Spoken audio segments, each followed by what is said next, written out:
जैसे कि मैं दिल्ली जाती हूँ तो वहाँ देखती हूँ कचरे का पूरा एक ढेर लगा हुआ है, पहाड़ बन गया है और जब वहाँ से गुज़रते हैं तो इतनी स्मेल आती है। वहाँ पर ये इम्प्लीमेंट क्यों नहीं हो रहा है? देखिए इम्प्लीमेंट हो रहा है, अगर आप उस कूड़े को खरीदना चाहोगे तो कूड़ा आपको फ्री में नहीं मिलेगा वहाँ पे। वहाँ ऑलरेडी एजेंसियाँ लगी हैं, वहाँ माफिया सक्रिय है, वहाँ ऐसे-ऐसे लोग हैं जो उस कूड़े से लाखों रुपए पर डे कमा रहे हैं। मतलब कूड़े से भी बिज़नेस किया जा सकता है? कूड़े से ऐसा बिज़नेस किया जा सकता है जो देश के लिए आई ओपनर है।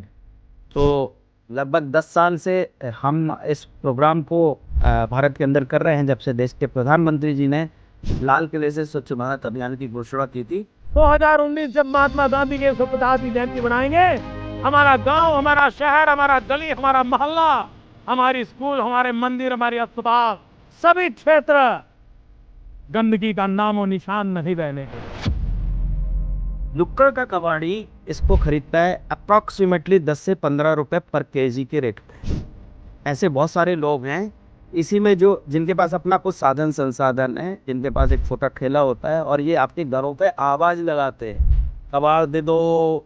जब ये मटेरियल L3 लेवल पे यानी नुक्कड़ के कबाड़ी को बेचते हैं तो ये मटेरियल जाता है लगभग 15 रुपए के। वो युवा है जैसे कि आप कह रहे हैं कि युवाओं को ये बात समझने की बहुत ज़्यादा ज़रूरत है। तो अगर उन्हें कोई योजना तैयार करनी है और उन्हें इस फील्ड में आना है, ये बिज़नेस वो करना चाहते हो, तो क्या एक शॉर्ट टर्म कुछ योजना है उनके लिए? देखिए इसमें भारत सरकार और राज्य सरकारों की अलग-अलग योजनाएं हैं। तो जो यूथ है वो 2 तरीके से इस पूरे धंधे के अंदर अपनी एंट्री कर सकता है। देखिए, जैसे कि मैं भी देखती हूँ कि जब कचरे वाला आता है और लेकर जाता है कचरा। कचरे वाला नहीं, वो सफाई वाला। बिल्कुल, अब जब ये मार्केट में नॉर्मल हमने तो कोई पैकिंग आई हमारे पास, शर्ट टी-शर्ट आई और हमने उस मटेरियल को सीधा फेंक दिया है। 70 रुपए किलो जाता है। अच्छा। ठीक है। मैकेनिक क्या करता है, आपकी गाड़ी में से इंजन ऑयल निकाल देता है। कभी आपने पूछा कि इंजन ऑयल कहाँ जा रहा है? हुँ। नहीं। लेकिन ये इंजन ऑयल के ऊपर भी सरकार पॉलिसी ले आई है कि आप जो कंपनियां देश के अंदर इंजन ऑयल बना रही हैं, सरकार इनको ये बोलती है कि आपने पूरे साल में कितना प्रोडक्शन किया और वापस कितना रिकलेक्ट किया। अच्छा। ये आपने एक्स्ट्रा डर लगाया। ये वो वाला बिजनेस है जिसके लिए आपको कोई लाइसेंस लेने की आवश्यकता नहीं है। एक गाना हमारा बड़ा पॉपुलर है, गाड़ी वाला आया घर से कचरा निकाल। घर से कचरा निकाल, गाड़ी वाला आया घर से कचरा निकाल। Hello and welcome back in STS. मैं हूं आपके साथ श्रेया गुप्ता। आज एसटीएस में कुछ ऐसी बात होने वाली है जो बहुत इंटरेस्टिंग है, क्योंकि वो आपसे ही जुड़ी हुई है और ना सिर्फ आपको एक बहुत बड़ा बिजनेस मॉडल जिसके बारे में जानकारी आज के पॉडकास्ट में आपको मिलने वाली है, बल्कि साथ ही आपको समझ आएगा कि कैसे वो कचरा जो हर सुबह आप घर से बस यूं ही लेकर फेंक देते हैं, उससे ना सिर्फ आप बिजनेस कर सकते हैं बल्कि करोड़पति भी बन सकते हैं। अब आपको बड़ा ताज्जुब हो रहा होगा कि भाई कचरे से कैसे करोड़पति बन सकते हैं। तो अगर ये मॉडल जानना चाहते हैं, ये बिजनेस जानना चाहते हैं, तो आज का ये पॉडकास्ट बहुत ध्यान से सुनना और हो सके तो कॉपी पेंसिल भी अपने पास रख लीजिए, क्योंकि कुछ चीजें ऐसी हैं जिनका थोड़ा हिसाब किताब भी आपको खुद से थोड़ा करके टैली कर लीजिएगा कि जो हमारे गेस्ट है वो आपको बता रहे हैं वो सही बता रहे हैं या नहीं, और आपको वाकई इससे फायदा होगा भी या नहीं, ये समझने की जरूरत आपको बहुत ज्यादा है। क्योंकि नए साल में नई उम्मीदों के साथ, नए कमिटमेंट के साथ आपकी लाइफ में बहुत अच्छा और बहुत नया नया हो, ऐसी हमारी कोशिश रहती है। और इसी कोशिश के साथ आज के इस पॉडकास्ट में मैं आपको बता दूं, बहुत ही जाने माने और दुनिया के नंबर 1 गार्बेजोलॉजिस्ट मिस्टर प्रवीण नायक सर हमारे साथ जुड़े हुए हैं और उन्होंने ऐसे ऐसे बिजनेस मॉडल आपके लिए बताए हैं जो आपकी लाइफ को बदल सकते हैं। ना सिर्फ आपकी जिंदगी बदलेगी, आपके परिवार की जिंदगी बदलेगी और इस देश का रुख भी बदलने लगेगा। वो बच्चे जो देश अपना, इंडिया अपना, भारत छोड़कर विदेशों में जा रहे हैं, वो लौटकर वापस आ जाएंगे। ऐसा मॉडल है आपके लिए, और वो भी किससे? कचरे से। वो वेस्ट मटेरियल जो हर रोज आप अपने घरों से निकाल रहे हैं, मैं अपने घर से निकाल रही हूँ। मैंने भी समझा है, आप भी समझिए। चलिए देर नहीं करते हैं, जल्दी से पॉडकास्ट शुरू करते हैं।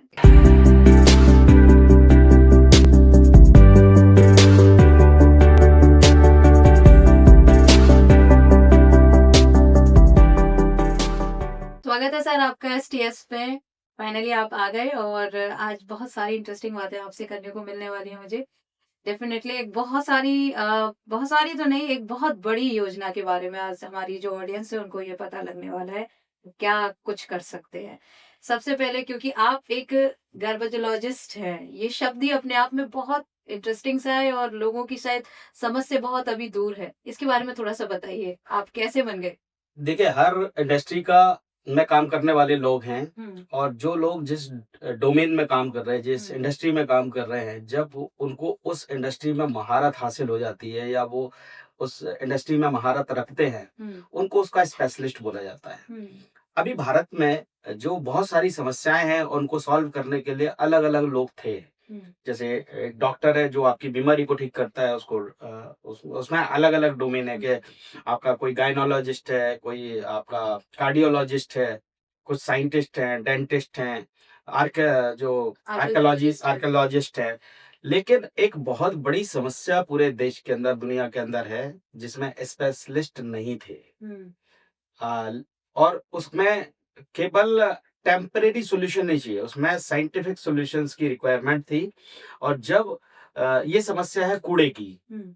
और कूड़ा आज लगभग पूरे देश का 150 करोड़ लोग, बल्कि मैं आपको अगर ये बोलूं कि मैं भारत की जनसंख्या 200 करोड़ है, हम्म। तो शायद लोग मेरी बात पर नहीं भरोसा करेंगे। लेकिन ये वो 200 करोड़ लोग हैं जो ये समस्या को या तो पैदा कर रहे हैं या नहीं तो करने वाले हैं। 150 करोड़ वो हैं जो पैदा हो चुके हैं, आज लाइव हैं। 50 करोड़ लोग वो हैं जो पैदा होंगे, वो भी ये समस्या पैदा करेंगे। यानी मैं 200 करोड़ लोगों के सॉल्यूशन की अगर बात करूं, साइंटिफिक सॉल्यूशन की बात करूं, तो इसके लिए कोई एक स्पेशलिस्ट व्यक्ति की आवश्यकता थी।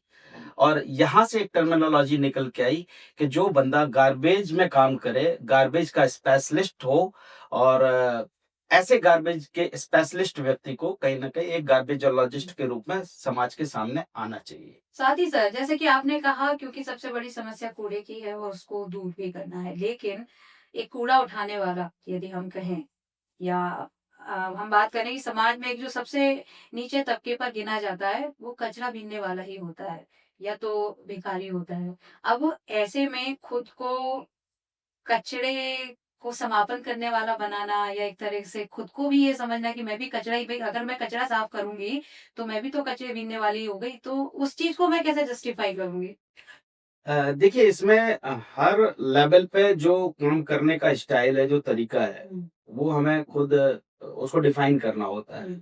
अब being as a educated person, हम सड़क से जो जाके उस कूड़े को इकट्ठा नहीं कर सकते, लेकिन हम एक ऐसा मैकेनिज्म तो डेवलप कर सकते हैं कि जो भारत के अंदर लाखों की तादाद में रैक पिकर है, जो आपने कूड़ा उठाने वाला बोला है, जो गली गली से कूड़ा उठाता है, हम क्या ऐसा कोई मैकेनिज्म डेवलप कर सकते हैं कि इनका एक नेटवर्क खड़ा हो जाए?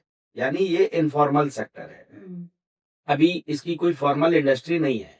अमूमन जो रैक पिकर की प्रैक्टिस है वो गली नुक्कड़ से कबाड़ को या बीनता है या चुनता है, जो हमने अपने घरों से फेंक दिया है या हमारे लिए वो कूड़ा था, उस कूड़े को वो चुनता है, उसकी 5, 10, 15 जो भी उसको कैटेगरी के बारे में नॉलेज है, वो लेके आके और नुक्कड़ पे बैठे हुए कबाड़ी को वो दे देता है, बेच देता है, और उस वैल्यू पे बेचता है जो वैल्यू के बारे में उस कूड़ा बीनने वाले को खुद ही नॉलेज नहीं है। और यहाँ जब उसने नुक्कड़ पे बैठे हुए कबाड़ी को ये मटेरियल बेचा, अब आप इसको थोड़ा सा और इंटरनली जाके समझिएगा, जो रैक पिकर है वो कोई इन्वेस्टर नहीं है, उसकी कोई अपनी इन्वेस्टमेंट नहीं है, उसकी अपनी मेहनत है। वो जाके सड़कों से इस मटेरियल को इकट्ठा कर रहा है और जाके एक इन्वेस्टर को ये मटेरियल बेच रहा है, जो L2 लेवल पे बैठा है, जिसके पास एक आइडेंटिटी है, उसके पास एक नुक्कड़ पे दुकान है, जिसको हम लोग कबाड़ी बोलते हैं। अभी भारत के अंदर कबाड़ियों की भी तादाद लाखों में है, ये भी एक इनफॉर्मल सेक्टर है, इसको भी एक प्रॉपर रिस्पेक्टेबल बिजनेस के रूप में आइडेंटिटी भारत के अंदर नहीं मिली है। लेकिन ये करोड़ों रुपए पर डे का ट्रांजैक्शन हो रहा है, करोड़ों रुपए पर डे का। बल्कि और बहुत बड़ा डेटा मैं बताता हूँ, ये लगभग केवल, जैसे मैं मध्य प्रदेश में आज हूँ, मध्य प्रदेश में विजिट करने आया था कुछ सर्वे के हिसाब से, तो केवल भोपाल के अंदर ये 3000 करोड़ की इंडस्ट्री है। 3000 करोड़ 3000 करोड़ की इंडस्ट्री केवल भोपाल के आसपास की है। अभी इसमें बाकी के शहर नहीं आए, तो अगर आप इसको पूरे पैन इंडिया देखेंगे तो ये शायद एक इतनी बड़ी इंडस्ट्री है जो टोटल भारत की 5 ट्रिलियन इकोनॉमी होना है, उसका 0.5% यही इंडस्ट्री टेक केयर कर रही है आज। कैसे? और इसको मैं अभी आपको धीरे धीरे करके बताता हूँ, इसकी पूरी जर्नी बताता हूँ मैं, जी। कि जो नुक्कड़ पे जो रैक पिकर है आपकी गली से आपके द्वारा फेंके हुए सामान को लेके जा रहा है, जब ये इंडस्ट्री तक पहुंच रहा है तो इसकी वैल्यू क्या हो रही है।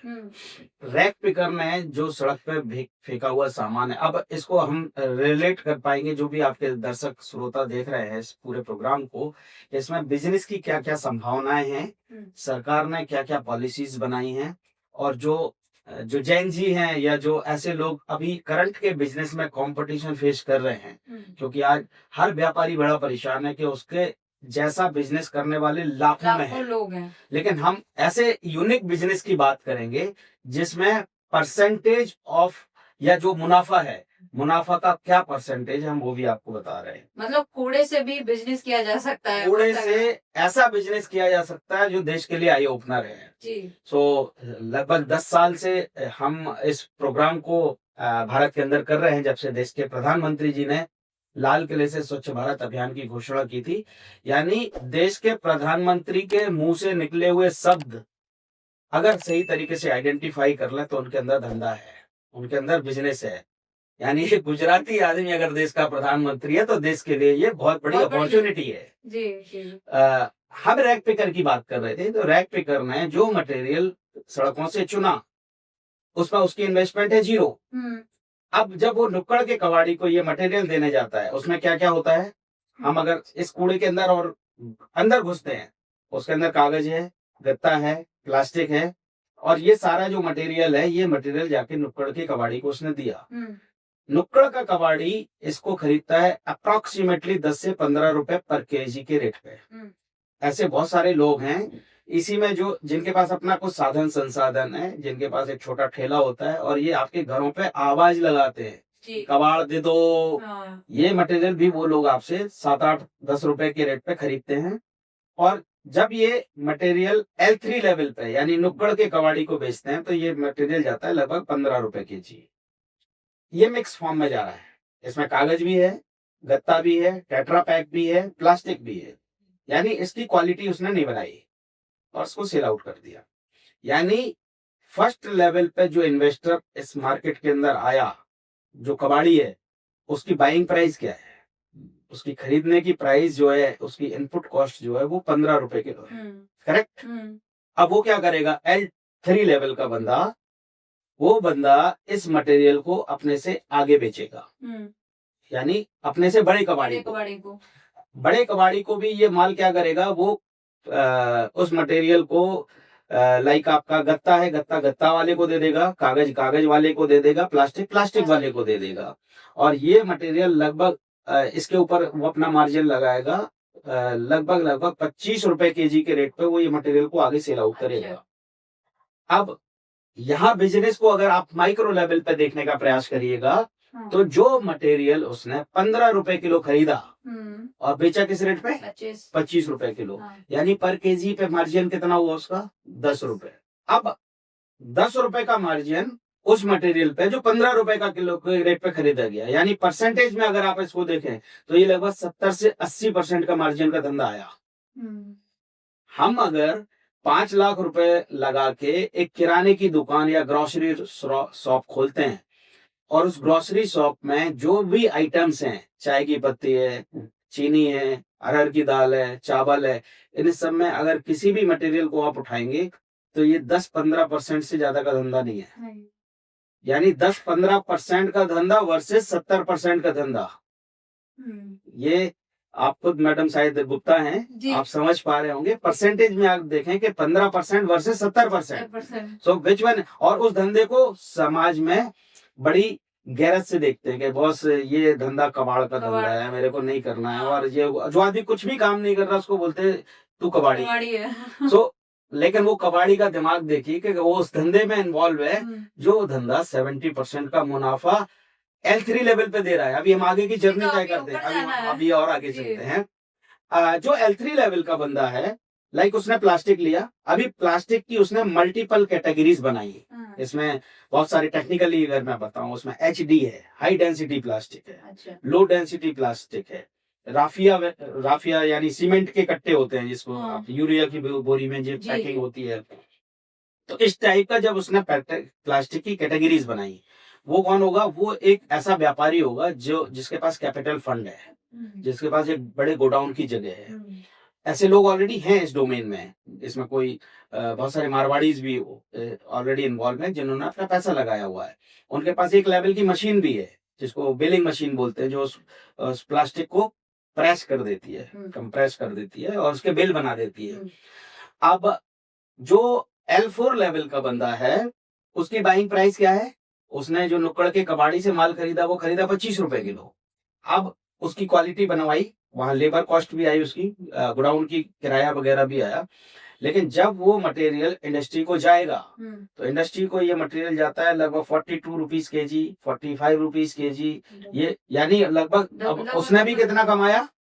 लगभग डबल डबल जैसा हो गया। बिल्कुल 25 रुपए बाइंग प्राइस, हाँ, 4-5 रुपए के उसके खर्चे हो गए और बेच रहा वो उसको 40 रुपए किलो, यानी तकरीबन 30 रुपए किलो की चीज को 40 रुपए किलो के रेट पे बेच रहा है एवरेज। ये रेट वेरी करता है time to time, season to season. लेकिन अगर इस धंधे को देखें तो जो मटेरियल सड़कों पे फ्री ऑफ कॉस्ट पड़ा हुआ है आज की डेट में, वो मटेरियल जब प्रोसेसिंग इंडस्ट्री को जा रहा है, तो वो मटेरियल लगभग 4 से 5 गुना कीमत रख रहा है। 4 से 5 गुना नहीं, बल्कि 15 रुपए किलो की चीज या जीरो की कॉस्ट, रुपीज की कॉस्ट जो थी, वो 40 रुपए की जर्नी तय कर रही है अलग अलग चेन के माध्यम से। सो इस पूरी इनफॉर्मल चेन को फॉर्मल करने की आवश्यकता थी, जो गार्बेजोलॉजिस्ट के तरीके से या गार्बेज क्लिनिक की तरीके से एक हम लोगों ने करने का प्रयास किया है। और देश की बहुत बड़ी समस्या है जिसको ऑर्गेनाइज्ड वे में भारत के अंदर प्रस्तुत किया है। आपने तो कर दिया है, लेकिन जो युवा है, जैसे कि आप कह रहे हैं कि युवाओं को ये बात समझने की बहुत ज्यादा जरूरत है, तो अगर उन्हें कोई योजना तैयार करनी है और उन्हें इस फील्ड में आना है, ये बिजनेस वो करना चाहते हो, तो क्या एक शॉर्ट टर्म कुछ योजना है उनके लिए? देखिए, इसमें भारत सरकार और राज्य सरकारों की अलग अलग योजनाएं हैं। जैसे मैं कूड़े के ऊपर बोलूं तो इसके लिए सॉलिड वेस्ट मैनेजमेंट के रूल 2016 भारत सरकार ने बनाए और इनके अनुपालन की जिम्मेदारी राज्य सरकारों को दी, और राज्य सरकार ने ये नियमों का जो इम्प्लीमेंटेशन है नगर पालिकाओं, ग्राम पंचायत, नगर निगम के माध्यम से किया। इन नगर पालिकाओं को अपने कुछ सेंटर्स बनाने हैं जहां पे ये जो लोगों के घरों का कूड़ा है ये निकल के जा रहा है, प्रोसेसिंग हो रहा है, प्रोसेसिंग करने के बाद मार्केट में सेल आउट करना है। तो जो यूथ है वो 2 तरीके से इस पूरे धंधे के अंदर अपनी एंट्री कर सकता है। अगर उसके पास खुद का पैसा है तो वो इस व्यवसाय में एज ए प्राइवेट प्लेयर के रूप में एंट्री कर सकता है। अगर उसके पास पैसा नहीं है तो सरकार के इन योजनाओं के साथ अपने आप को इंटीग्रेट कर सकता है। क्योंकि आज सरकार को क्या चाहिए? सरकार को घर घर से कूड़ा उठाने के लिए लोग चाहिए, यानी एक पूरा एक ऐसा ऑर्गेनाइजेशन चाहिए जो डोर टू डोर गार्बेज का कलेक्शन कर रही है। फिर उसको ट्रांसपोर्ट करने के लिए उसको व्हीकल्स चाहिए, कोई ना कोई साधन संसाधन चाहिए। तो ऐसे लोग जिनके पास थोड़े बहुत फंडिंग है या रेंट पे ऐसे व्हीकल्स ले सकते हैं, वो इस धंधे में जा सकते हैं। फिर जब ये कूड़ा किसी सेंटर पे जा रहा है जिसको MRF सेंटर बोलते हैं, मटेरियल रिकवरी फैसिलिटी सेंटर्स बोलते हैं, इनके ऑपरेशन के लिए एक्सपर्ट लोग चाहिए जिनको उस कूड़े की समझ हो, नॉलेज हो, और वो कूड़ा में से सेग्रीगेट करके क्या क्या मटेरियल को बेचना है। यानी दुनिया में कोई भी कूड़ा नाम की चीज होती ही नहीं है। इवन जो नाली में पड़ा कूड़ा है, जो सड़कों पे पड़ा हुआ कूड़ा है, ये भी बिकता है, ये भी बिकता है और अदानी इसको खरीदता है। लेकिन ये कैसे बिक सकता? जो नाली में है वो तो वेस्ट हो गया ना, मतलब कीचड़ हो गया वो तो एक तरह से। बिल्कुल, इसको समझना पड़ेगा। बेसिकली हर वेस्ट को ट्रीट करने का एक साइंटिफिक तरीका है। जो नाली में पड़ा है या जो आपका नाले में पड़ा है, तालाबों में पड़ा है, इस पूरे मटेरियल को नगर पालिकाएं इसको निकालती हैं। निकालने के बाद जब इसको ड्राई करती है, इसके ड्राइंग बेड बनाने पड़ते हैं साइंटिफिक तरीके से। ड्राइंग बेड में जब ये सूखता है तो सूखने के बाद एक सेपरेट एक मशीन होती है जिसको ट्रॉमेल बोलते हैं। ट्रॉमेल से जब इस कूड़े को गुजारते हैं सूखने के बाद, तो इसमें से कई चीजें निकलती हैं। इसमें सिल्ट भी निकलेगी जो जो बालू है, जो रेता है, या बड़े बड़े पत्थर भी निकलते हैं, ये सारा C&D वेस्ट है, कंस्ट्रक्शन एंड डेमोलिशन वेस्ट। तो इसको लो लाइन फिलिंग में काम आता है। इसके बाद इसके अंदर क्या निकलेगा, पुराने जीन्स निकलेगी, पैंट निकलेगी, पॉलीथीन निकलेगी, ये सारा जो मटेरियल जो फ्लेमेबल है, इस पूरे मटेरियल को बोलते हैं RDF, रिफ्यूज्ड ड्राइव फ्यूल। इसको प्रोसेसिंग करने के बाद ये भी मार्केट में बिकता है। इसको खरीदती है सीमेंट प्लांट वाली जो इंडस्ट्रीज है, वो कोयले की जगह इसको जलाने का काम करती है। अभी कोयला जो है, कोयले की कीमत है 12 रुपए किलो, और कूड़ा मिलता है बहुत सस्ते रेट पे। तो कोयले के कंपैरिजन में तो कूड़ा सस्ता है, इसलिए कूड़े को अब, लेकिन कूड़े को हम ऐसे ओपन में बर्निंग नहीं कर सकते। मैदान में हम कूड़े को आग लगा नहीं सकते, क्योंकि इसके लिए अगर कोई उसको हम ओपन में जलाते हैं तो वो क्राइम है। इनफैक्ट उस जलाने के बाद से पोल्यूशन भी तो पोल्यूशन होता है। लेकिन जब इसको एक वेस्ट टू एनर्जी प्लांट में जलाया जाता है, सीमेंट प्लांट में चलाया जाता है, हाई टेम्परेचर पे, लगभग 3000 डिग्री सेंटीग्रेड पे इसको जलाया जाता है, तो वो जो गैसेस हैं वो रिलीज नहीं होती, और अगर होती भी हैं तो उनके पास साइंटिफिक तरीका है उन गैसेस को स्क्रबिंग करने का, कि जो हार्मफुल गैसेस हैं उनको वो स्क्रबर के थ्रू प्रोसेस करती हैं, और जो नॉन हार्मफुल गैसेस हैं वो धुआं ही आसमान में छोड़ती है, स्काई में जाता है। लेकिन उस कूड़े का सोल्यूशन उन्होंने अपने वेस्ट टू एनर्जी प्लांट में दे दिया, और जो मैंडेट है हर सीमेंट प्लांट को एक सर्टेन परसेंटेज इस टाइप के कूड़े को जलाना। यानी कहने का मतलब ये है कि वो पूरा क्लोज्ड लूप है, जिसमें अब धंधा ढूंढना है। जैसे आपने बहुत सारी बातें सुनी होंगी कि दिल्ली में पराली जलती है और उससे पोल्यूशन हो रहा है। अभी ये जो पराली है ये एग्रीकल्चर वेस्ट है, ये कूड़ा है जो किसान के खेतों में निकल रहा है। अभी ये भी बिकता है, ये भी बिकता है। ये इंडस्ट्रीज जहाँ पे उनको कोयला जलाना है या वेस्ट टू एनर्जी में इस्तेमाल करना है, अभी पूरा पंजाब का ये कूड़ा जाके जो ग्रेटर नोएडा में या कुछ और ऐसे प्लांट्स हैं जहाँ पे ये बिकता है। आपका मध्य प्रदेश का भी बहुत सारा कूड़ा है जो सतना रीवा वाला बेल्ट है, यहाँ पे वहां पे जाके ये बिक रहा है। यानी आप ये मान के चलिए आगरा का जो कूड़ा है, जो सिल्ट जो RDF है, वो जाके सतना और रीवा में जाके बिक रहा है। सो कहने का मतलब है कि जिनको इस डोमेन की समझ है, या आपके पॉडकास्ट के माध्यम से जो लोग इस धंधे को समझ रहे होंगे या जो समझना चाहते हैं, तो ये वो धंधा है जो अभी जब तक ये पृथ्वी है, जब तक इंसान है, जब तक क्योंकि हर व्यक्ति इसको जनरेट कर रहा है, इसका जो वेस्ट जो मटेरियल है वो कभी खत्म ही नहीं होगा, मुझे ऐसा लगता है। और जो मोटिव है वो यही है कि उस वेस्टेज को खत्म करना है।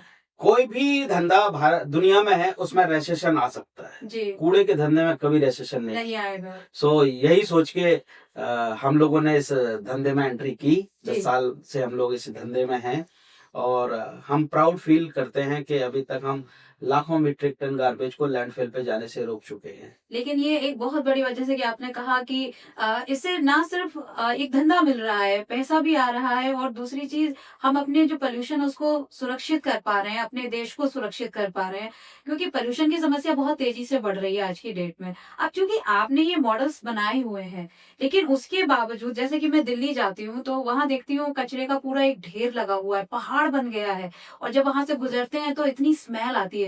वहां पर ये इम्प्लीमेंट क्यों नहीं हो रहा है? देखिए इम्प्लीमेंट हो रहा है। अगर आप उस कूड़े को खरीदना चाहोगे तो कूड़ा आपको फ्री में नहीं मिलेगा वहाँ पे। अच्छा, वहाँ ऑलरेडी एजेंसियां लगी हैं, वहाँ माफिया सक्रिय है, वहाँ ऐसे ऐसे लोग हैं जो उस कूड़े से लाखों रुपए पर डे कमा रहे हैं, इसलिए वो नहीं चाहते कि वो कूड़ा खत्म हो। ओके, कैसे? उनकी दुकान उसी कूड़े से चल रही है। देखिए अब इसको समझना पड़ेगा कि जो वो कूड़े का पहाड़ है, उस कूड़े का पहाड़ के आसपास बहुत सारी हजारों की तादाद में झुग्गी झोपड़ियां हैं। उनमें जो लोग रह रहे हैं वो इस कूड़े में से अलग अलग चीजें चुनते हैं, और इसके ऊपर एक माफिया बैठा हुआ है। वो माफिया उनको संरक्षण देता है। ये सारा मटेरियल चुनते हैं, चुनने के बाद उस माफिया का अपना एक गोडाउन है, वहां गोडाउन में ये मटेरियल को रखा जाता है, और वहां इसकी क्वालिटी बना के रिस्पेक्टिव इंडस्ट्रीज को सप्लाई होती है। तो अगर मैंने आपको बताया कि फ्री में मिलने वाली चीज 40 रुपए किलो के रेट पे जा रही है, 30 रुपए किलो के रेट पे जा रही है, तो लोग क्यों चाहेंगे कि वो कूड़े का पहाड़ खत्म हो? और पॉलिटिकल लोगों के लिए वो एक वोट बैंक है कि अगर वहां पे 5000 झुग्गी हैं और एक झुग्गी में 5 लोग हैं, तो वहां पे 40 से 50 हजार लोगों का जो एक वोट बैंक है, वो वहां के लोकल पॉलिटिकल आदमी के लिए एक बहुत चुनाव जीतने के लिए बड़ा अच्छा आसान रास्ता है। लेकिन वो एक जो मुश्किल क्रिएट कर रहा है, उसका क्या सोल्यूशन होगा फिर? हाँ, यहाँ पे माननीय जो प्रधानमंत्री जी इन्हें हैं, इन्होंने स्वच्छ भारत अभियान की जब घोषणा की थी, तो SBM मैन 2.0 ये इसका पूरे अभियान का दूसरा चरण है, जिसमें भारत के अंदर ऐसे जो लैंडफिल खड़े हैं, इनको खत्म करने के लिए टेंडरिंग प्रक्रिया हो चुकी है और कंपनियां इनकी इस टेक्नोलॉजी को बायो माइनिंग बोलते हैं। तो बायो माइनिंग के माध्यम से इन पहाड़ों को धीरे धीरे खत्म करने का प्रयास चल रहा है। भोपाल में भी इस टाइप का एक बहुत अच्छा कार्यक्रम हुआ था। अभी भोपाल में आप देखेंगे तो लैंडफिल नहीं है। अच्छा। तो उन्होंने उस पूरे लैंडफिल को खत्म करके एक सैनिटेशन पार्क के रूप में डेवलप किया है। अंबिकापुर छत्तीसगढ़ की मैं बात करूं, जहां से इसकी सबसे पहले 10 साल पहले शुरुआत हुई थी, तो पूरे लैंडफिल को खत्म करके वहां पे स्वच्छता प्रेरणा उद्यान बनाया है, जहां लोग अपने परिवार के साथ आके लंच भी करते हैं, डिनर भी करते हैं। अच्छा। बिल्कुल। वाह। तो ऐसे कार्यक्रम हो रहे हैं और आने वाले टाइम में आप ये मान के चलिएगा, देश में ऐसे लैंडफिल आपको नहीं मिलेंगे देखने, खत्म हो जाएंगे। हम तो यही चाहेंगे कि ये जितना जल्दी हो सके उतना खत्म हो जाए। लेकिन जो लोग इसका धंधा, जैसे कि आपने कहा कि अब इसका धंधा भी जिन लोगों को करना है, तो वेस्टेज क्योंकि निकलता ही रहेगा। और जैसे कि अभी बैक ऑफ द कैमरा आप बता रहे थे कि हमारी चर्चा चल रही थी कि हर व्यक्ति इसको जनरेट कर रहा है। और आपने कैलकुलेशन अभी कर लिया, अगर मान लीजिए मैंने कितना, हर व्यक्ति कितना एक कचरा क्रिएट कर देता है। देखिए, जो रूल है या जो स्टडी निकल के आती है, तो पर पर्सन पर डे 250 ग्राम से लेके 350 ग्राम कूड़ा पैदा करता है। लाइक मैं अपनी बताता हूँ, मेरी एज 50 साल है, तो 50 साल को अगर मैं 365 से मल्टीप्लाई करूं और 365 को मैं 350 ग्राम से मल्टीप्लाई करूं, तो इतना कूड़ा मैंने अपनी लाइफ में अभी तक पैदा किया। लेकिन अगर मैं अपने आप से पूछूं कि मैंने खत्म कितना किया, मैंने तो फिर भी थोड़ा बहुत खत्म किया। लाइक मैं फॉर एग्जांपल आपसे पूछ लूं या हमारे सामने जो दो लोग खड़े हैं, इनसे पूछूं कि आपने अपनी लाइफ में इतना कूड़ा पैदा किया, लेकिन आपने खत्म कितना किया? बिल्कुल भी नहीं। तो यहाँ अब तो सिर्फ फेंक देते हैं। और बल्कि आपके चैनल के माध्यम से मैं पूरे भारत के 150 करोड़ लोगों से पूछता हूँ कि आपने अपनी लाइफ में कितना कूड़ा खत्म किया। हम जो ये ब्लेम करते हैं कि हमारे घर से जो कूड़ा निकल रहा है, इस कूड़े को तो हम अपना मानते भी नहीं है। हम झाड़ू लगाते हैं, हमने अपने घर साफ किया, घर से निकलने के बाद जैसे वो कूड़ा हमारे घर के बाहर गया, हम उस कूड़े को अपना मानते भी नहीं है। हमारा कूड़ा नहीं है, ये कूड़ा किसका है? नगर पालिका का। कूड़ा किसने खरीद के लाए थे मार्केट से? आपने एक पैकेजिंग लेके आए, आपने एक कोई भी आइसक्रीम का पैकेट लेके आए, कोल्ड ड्रिंक्स की बोतल लेके आए। आप जब उस मटेरियल को खरीद रहे हैं मार्केट में, तो आप उसकी पैकेजिंग का पैसा भी दे रहे हैं। राइट। लाइक आपने बिस्लरी की बोतल खरीदी, तो आपने पानी का भी पैसा दिया, उसकी पैकेजिंग का भी पैसा दिया। पीने के बाद वो बोतल किसकी हो गई? नगर पालिका की। या हमने उसको सड़क पे फेंक दिया, जबकि उसमें कॉस्टिंग किसकी लगी थी? हमारी। तो अगर हमारी बिलोंगिंगनेस है, हमारा आइटम है वो, तो नगर पालिका का हम कैसे क्लेम कर सकते कि नगर पालिका का आइटम है? वो हमारी है। हमें ये चीज समझनी पड़ेगी, देश के लोगों को ये चीज समझनी पड़ेगी। और सरकार के नियम भी ये बोलते हैं कि अगर आप कूड़ा बना रहे हैं, अभी तो मैं बात करूंगा कि हम लोग कूड़ा बनाते हैं, हम खाना बनाते हैं, उसी समय जब हम खाना बना रहे होते हैं, किचन में कूड़ा भी बन रहा होता है। राइट। यानी कूड़ा हम बना रहे होते हैं, लेकिन जब वो कूड़ा अपनी जर्नी तय करता है, तो लोगों को उसकी जर्नी भी नहीं पता है। अगर मैं लाइक आपसे पूछूं कि आपके घर का कूड़ा कहाँ गया, कहाँ जाता है, तो 2-3 स्टेप के बाद लोग नहीं बता पाएंगे ये कूड़ा कहाँ जा रहा है या इसका क्या हो रहा है। राइट। तो हमें ये समझना पड़ेगा कि हम उस कूड़े को की जर्नी को भी समझें और कूड़ा हम अपने घर से सेग्रीगेट भी करें। अभी लोग पूरे कूड़े को मिक्स कर देते हैं। एक बार कूड़ा अगर मिक्स हो गया, फिर उस कूड़े की वैल्यू डिग्रेड हो जाती है, उसमें वैल्यू बचती नहीं है जी। या हमें उसको दोबारा वैल्यूएबल बनाने में ज्यादा मेहनत करनी पड़ेगी। तो मेरे गुजारिश आपके चैनल के माध्यम से कि लोग अपने घरों में गीला कूड़ा अलग करके रखें, सूखा कूड़ा अलग करके रखें।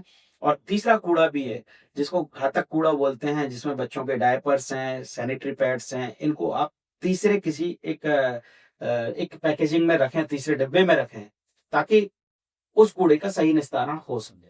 लेकिन जैसा कि मैं भी देखती हूँ कि जब कचरे वाला आता है और लेकर जाता है कचरा, कचड़े वाला नहीं, वो सफाई वाला है। ओके, सफाई कचरा वाला। कौन बना रहा है? वो तो हम ही वो हैं। कचड़े वाला। कचरे वाले तो हम ही हो गए एक तरह से कि हम बना रहे हैं, लेकिन जो सफाई कर्मी आते हैं और जो लेकर जाते हैं, तो जो उनका वाहन रहता है उसमें सारा कचरा एक ही जगह होता है। मान लीजिए हर घर से व्यक्ति अलग अलग कचरा भी पैक कर रहा है, यहाँ पे वहाँ जाकर- नियम को समझना पड़ेगा कि जो जो गाड़ी आ रही है उनको भी मैंडेट है कि वो इस गाड़ी में मिनिमम 3 कंपार्टमेंट हाँ और मैक्सिमम लगभग 5 से 6 उनको प्रोविजन रखने पड़ेंगे कि आपका बैटरी वेस्ट है हाँ उसको अलग लेके जाना है, इलेक्ट्रॉनिक वेस्ट है इसके लिए दिन तय कर सकते हैं, लेकिन जो घातक कूड़ा है उसको अलग रखना है, गीला अलग रखना है, सूखा अलग रखना है।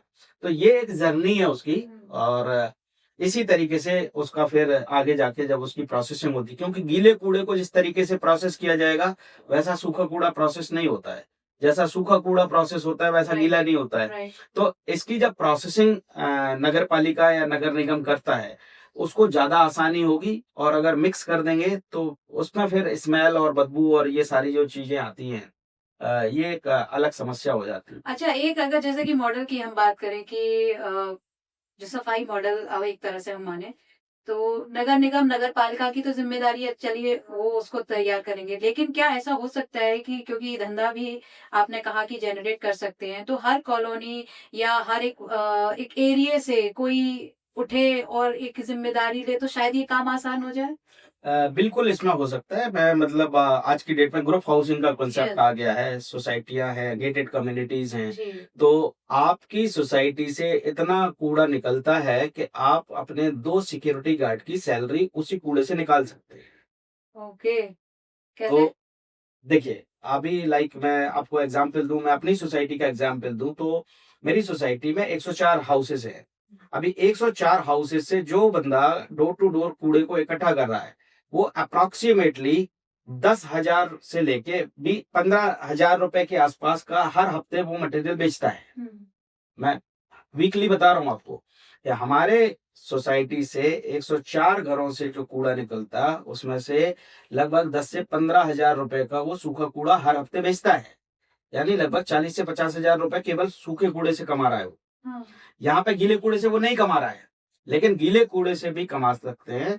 इसके लिए भारत सरकार के जो रूल्स हैं या स्टेट गवर्नमेंट के रूल हैं, ऐसा कोई भी कैंपस पूरे भारत के अंदर जो 5,000 मीटर या इससे बड़ा है, चाहे वो सरकारी हो चाहे वो प्राइवेट हो, उसको अपना कूड़ा अपने कैंपस के अंदर खत्म करना है। अच्छा। अगर वो नहीं करता तो उसके ऊपर हैवी पेनल्टीज हैं। इनको बल्क वेस्ट जनरेटर की कैटेगरी में रखा है। अब आप, अगर मैं ये इंटरव्यू में ग्वालियर में शूट कर रहा हूँ, am I right? Yes. तो ग्वालियर में 5,000 मीटर से कितने बड़े एस्टेब्लिशमेंट हैं, यूनिवर्सिटीज हैं, कॉलेज हैं, इंजीनियरिंग कॉलेजेस हैं, गवर्नमेंट के डिपार्टमेंट हैं, आपका रेलवे स्टेशन है, आपका बस स्टैंड है, और ऐसे नाना करके प्राइवेट स्कूल्स भी होंगे। तो ये एक अपॉर्चुनिटी है यूथ के लिए कि अगर वो इस बिजनेस को सीखता है, और इन कैंपसेस को एक सर्विस प्रोवाइडर की जरूरत है जो इनके कूड़े को प्रोसेस कर सके, तो ये कितनी बड़ी अपॉर्चुनिटी है पूरे भारत के लिए। अगर मैं ग्वालियर का ही बोलूं, ग्वालियर में नया मेरे ख्याल से लगभग 500 से 1000 के आसपास बल्क वेस्ट जनरेटर होंगे। इनके लिए सर्विस प्रोवाइड किसको करनी है? इसके लिए सर्विस प्रोवाइड नगर पालिका को नहीं करनी है, जो आज भी इनका कूड़ा उठा रहा है, क्योंकि नगर पालिकाओं को, महानगर पालिकाओं को खुद भी नॉलेज नहीं है। वो क्या कर रहे हैं, वो उनका भी कूड़ा उठा रहे हैं जिनका कूड़ा उनको नहीं उठाना है। वो अपनी गाड़ी भी भेज रहे हैं, ड्राइवर भी भेज रहे हैं, डीजल भी लगा रहे हैं, मेंटेनेंस भी कर रहे हैं, और कूड़ा उनका उठा के ला रहा है जिनका कूड़ा उनको नहीं उठाना है। So this is the lake of awareness. Bharat में यही जो लेक ऑफ अवेयरनेस है, इसी में धंधा है, उसी को खोजना है, बस इसी को खोजना है, इसी को पकड़ लेना इसी को पकड़ना है। तो जो लोग भी ये बोलते हैं कि मेरे पास पैसे नहीं है, हाँ, वो हमसे कांटेक्ट करें, आपसे कांटेक्ट करें, आपके चैनल से कांटेक्ट करें, उनको बिल्कुल मैं कूड़े से करोड़पति बनाने का प्रोग्राम बता दूंगा। बिल्कुल, क्योंकि आज हमारा प्रोसेस भी यही है कि हम कूड़े से करोड़पति बन सकते हैं, कूड़ा सोना जनरेट कर सकता है। ये बात कैसे आप प्रूव करेंगे? मैम ऑलरेडी कर रहे हैं। मैं दिल्ली में रह रहा हूँ लास्ट 10 ईयर से। इसके पहले मैं विप्रो इन्फोटेक लिमिटेड में एज ए सॉफ्टवेयर इंजीनियर था, और दुनिया के जाने माने बिजनेसमैन है एलन मित्तल साहब, मैं उनके यहाँ आईटी डिपार्टमेंट को हैंडल करता था। रियल एस्टेट कंपनी का वाइस प्रेसिडेंट था। लेकिन जब ये प्रोग्राम देश के प्रधानमंत्री जी के माध्यम से मिला, और इसमें धंधा मैंने आपको बताया है, जी, जो लोग इस जी। पूरे चैनल को देख रहे हैं, हम्म, तो इसमें आप अगर एक नुक्कड़ पे बैठा हुआ, एक तहसील लेवल पे बैठा हुआ कबाड़ी हर हफ्ते एक गाड़ी अपने यहाँ से बना के निकाल रहा है और एक गाड़ी पे उसका लगभग 20 से 25 हजार रुपए का मार्जिन है, हम्म, तो और पूरे महीने में वो लगभग 4 से 5 गाड़ियां निकाल रहा है, यानी वो धंधा कमा रहा है, वो पैसा कमा रहा है। तो इस चेन को समझने की आवश्यकता है, और अगर इसमें हम टेक्नोलॉजी का इंटीग्रेशन कर दें, इसमें हम और क्योंकि उस कबाड़ी को भी लिमिटेड नॉलेज है, हम्म, वो कबाड़ी आज की डेट में कपड़ा नहीं खरीदता है, लेकिन कपड़ा भी क्या फैशन इंडस्ट्री जिस तरीके से इंडिया में बदल रही है, ग्लोबली बदल रही है, यानी कपड़ा इतनी जल्दी जल्दी डिस्कार्ड हो रहा है घरों से, और ये कपड़ा क्या है, ये कॉटन है हम्म, या ये पॉलीमर आइटम है, हम्म, ये पॉलीमर आइटम को भी रिसाइकल होना है। हम्म, तो जो सर्कुलर इकोनॉमी है पूरे भारत की, उसमें इसका बहुत बड़ा रोल है, उसमें टेक्नोलॉजी और एजुकेशन की जबरदस्त आवश्यकता है। और ये कैसे ऐड कर सकते हैं?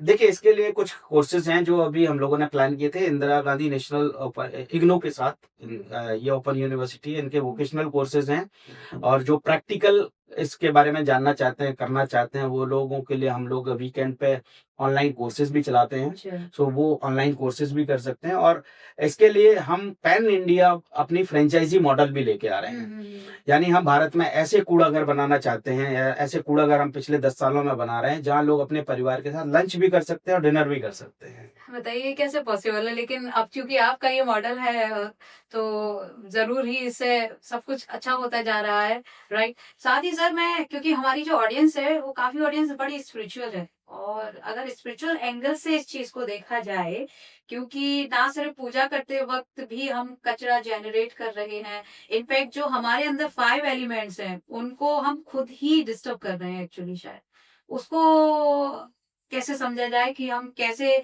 कूड़ा मैनेज करके अपने आप को फायदा दे सकते हैं? देखिए, आज पूरे देश में, दुनिया में हम प्रमोट कर रहे हैं कि जी हम सनातनी हैं और हम सनातन को लेके बड़े एग्रेसिव हो रहे हैं, लेकिन क्या हमें देखना पड़ेगा कि हम इसको फॉलो कर रहे हैं? अगर हम अपने घर में कूड़ा प्रबंधन नहीं कर रहे हैं, मतलब हम सनातन धर्म को फॉलो नहीं कर रहे हैं। कैसे? नंबर 1, हम पूरे पूरे साल में एक बार अपना आवाहन करते हैं, अपने घर को साफ करते हैं, अपने घर के कूड़े को निकालते हैं, और हम आवाहन करते हैं लक्ष्मी जी का, यानी हमने कूड़ा निकाला और लक्ष्मी जी को बुलाया। तो अगर हम 365 दिन में एक दिन ये काम कर रहे हैं दिवाली मना के, तो क्या हम रोज नहीं कर सकते? बिल्कुल। हम रोज लक्ष्मी जी को नहीं बुला सकते। जब हम कूड़ा निकालते हैं तो हम क्या सोचते हैं सुबह कि हमारे घर में लक्ष्मी जी आ जाएं? हमारा प्रोग्राम इसी से संबंधित है कि आप अपने घर का कूड़ा निकालो और हमसे लक्ष्मी जी ले लो। सो हम रोज दिवाली मना रहे हैं, हम रोज आपको दिवाली मनाने का अवसर दे रहे हैं। दूसरी बात कि सनातन में जो ह्यूमन बॉडी है हमारी, इस बॉडी को 5 एलिमेंट्स या पंच तत्व से बना हुआ बताया गया है, जिसमें पानी है, यानी जल दूषित है, क्या कर रहे हैं हम उसमें कूड़ा डाल रहे हैं, यानी पॉल्यूट कर रहे हैं उसको। चाहे आप यमुना की बात कर लें, हम गंगा की बात कर लें, तो अगर हम इनको ही पॉल्यूट कर रहे हैं, और अपनी बॉडी में भी हमारे में लगभग 70% जल है, तो हम जो पानी पी रहे हैं वो भी कंटेमिनेटेड है। क्लोरीन डाल के हम पानी पी रहे हैं, कभी हमने सोचा भी नहीं था कि पानी भी हम खरीद के पिएंगे। सो कंटेमिनेटेड वाटर कर रहे हैं। दूसरा वायु, दूसरा हमारा एलिमेंट है वायु। वायु भी क्या है, हमारी कहीं ना कहीं पॉल्यूटेड है। अभी दिल्ली में शोर शराबा आप देख रहे हैं कि दिल्ली की स्थिति ये है कि एक एक बच्चा जो सिगरेट नहीं पीता है, छोटा छोटा बच्चा 5-5 साल का, वो भी इतना धुआं इनहेल कर रहा है जितनी 5 या 10 सिगरेट में कोई भी बंदा लेता होगा, उसके फेफड़े खराब हो रहे हैं।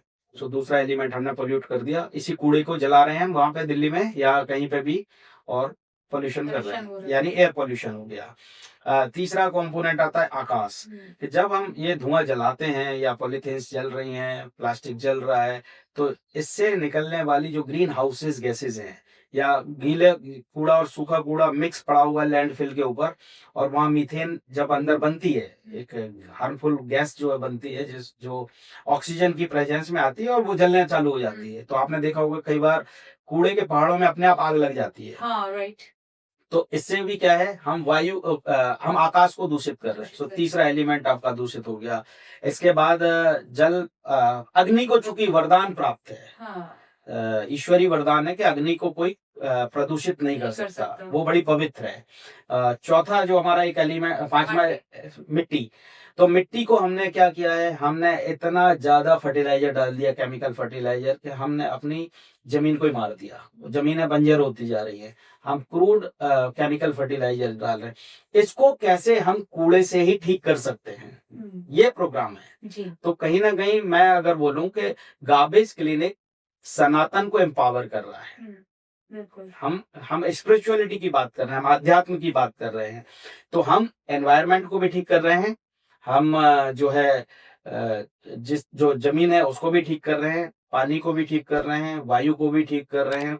और इस तरीके से कहीं ना कहीं हम वेस्ट मैनेजमेंट या गार्बेज मैनेजमेंट से न केवल बिजनेस की जो माइलस्टोन है वो अचीव कर रहे हैं, एनवायरनमेंट को भी सपोर्ट कर रहे हैं और सनातनी और धर्म के को भी नाते, सपोर्ट कर रहे हैं। जैसे कि आपने कहा कि धर्म को भी सपोर्ट कर रहे हैं हम। ये ना सिर्फ धंधा देगा, ना सिर्फ आपको करोड़पति बनाने का रास्ता है, बल्कि हम अपने धर्म को भी सुरक्षित करने के लिए इस तरफ बढ़ सकते हैं अगर इस मॉडल को फॉलो करते हैं। लेकिन इस मॉडल में सिर्फ वही लोग जो पढ़े लिखे हैं ऐड हो सकते हैं, या महिलाएं जो कुछ भी नहीं कर रही हैं, वो कैसे एम्पावरमेंट हम मान लें कि महिलाओं के लिए होगा?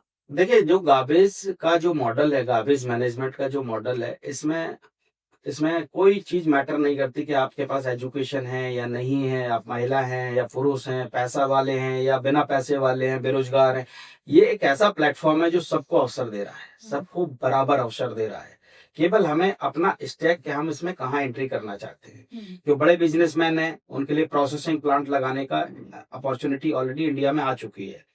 यानी इलेक्ट्रॉनिक वेस्ट मैनेजमेंट, इनके अगर नियमों का अवलोकन करेंगे तो आपको इलेक्ट्रॉनिक वेस्ट के वेयर हाउसिंग के लिए, स्टोरेज करने के लिए, इनकी प्रोसेसिंग इंडस्ट्री लगाने का अपॉर्चुनिटी इंडिया के अंदर आ चुकी है। सरकार के जो ईपीआर पॉलिसीज हैं, मैं ईपीआर पॉलिसीज आपको अलग से बताऊंगा क्योंकि उसके अंदर भी धंधा है।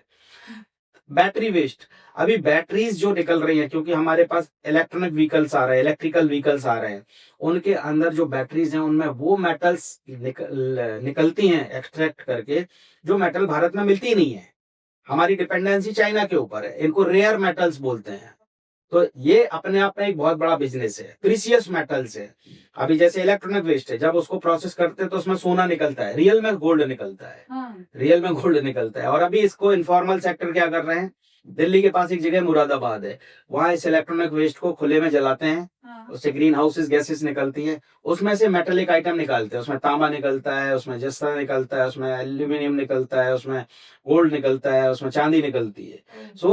लेकिन इसको अगर साइंटिफिक तरीके से करें, विद ऑल द कंप्लायंसेस करें, तो ये अपने आप में एक बहुत बड़ा बिजनेस है। लाइक मैं आपको बात करूं, आप गाड़ी रिपेयर कराने जाते हैं, मैकेनिक क्या करता है, आपकी गाड़ी में से इंजन ऑयल निकाल लेता है।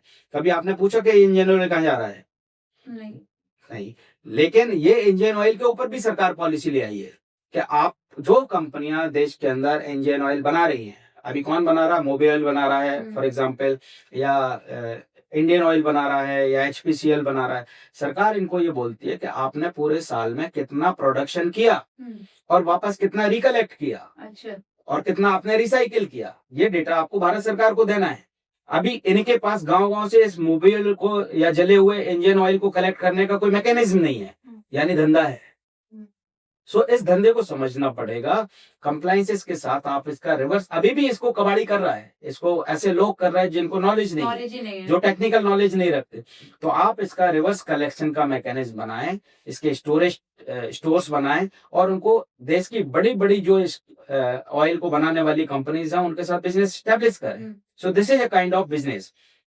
अगर मैं प्लास्टिक की बात करूं, इसके ऊपर ईपीआर पॉलिसीज आ गई। अभी रीबॉक है, जारा है, लुई विटॉन है, ये सब लोग कपड़े बनाते हैं, लेकिन ये कितने कलेक्ट करके रिसाइकिल कर रहे हैं पर ईयर, ये इनको डेटा भारत सरकार को देना है। अभी इनके पास, ये गाँव में रीबॉक तो जाके अपने जूते इकट्ठे नहीं करेगा।